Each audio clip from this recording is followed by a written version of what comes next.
बिस्मिल्लाहिर्रहमानिर्रहीम।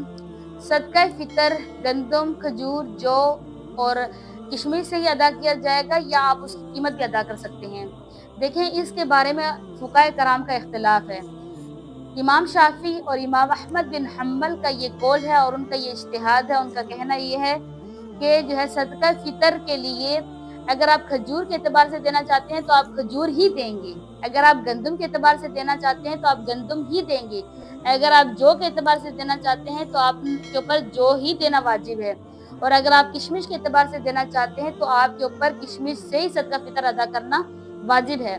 जबकि इमाम अबू हनीफा का ये कौल है, फुकाए अहनाफ का ये कौल है कि वो कहते हैं कि सदका फितर आप अगर इन चीज़ों से खजूर, जौ, गंदम और किशमिश के एतबार से अगर आप देना चाहते हैं तो आप दे सकते हैं। यही चीज़ें अगर देना चाहते हैं तो आप दे सकते हैं।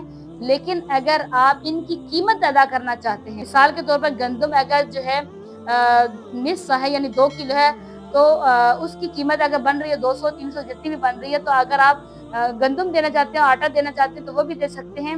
अगर आप उसकी कीमत अदा करना चाहते हैं, मिसाल के तौर 200-300 जितनी बन रही है, अगर वो देना चाहते हैं तो आप वो भी दे सकते हैं।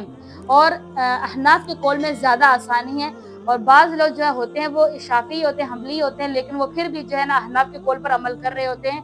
तो इससे गुरेज करनी चाहिए। अगर आप जिस मसलक को फॉलो कर रहे होते हैं तो आपको फिर उसी को फॉलो करना चाहिए। ये नहीं कि आप जो है ना जिसमें आसानी पड़ रही हो और अपने जो है ना अगर आपका जो है ना आसानी शाफी के कौल में है तो आप उस पर अमल करें, कभी अहनाफ के कौल पर आसानी हो रही है तो कभी इधर आए, इधर और उधर के जो ना उस पर नहीं करना चाहिए, बल्कि जिस मसलों को आप फॉलो कर रहे होते हैं तो फिर उसी के एतबार से सारे अहकाम को फॉलो किया करें, ना कि ये कि बस जहाँ पर अपनी आसानी देखते हैं तो वहाँ जो आप चले जाएं। ऐसा नहीं करना चाहिए। अगर आप शाफी हैं तो आप शाफी के एतबार से उस पर अमल किया करें, और अगर आप हम्बली हैं तो हम्बली के एतबार से आप क्या करें, अगर आप हनफी हैं तो हनफी के ही एतबार से आप जो है उस अहकाम पर अमल किया करें।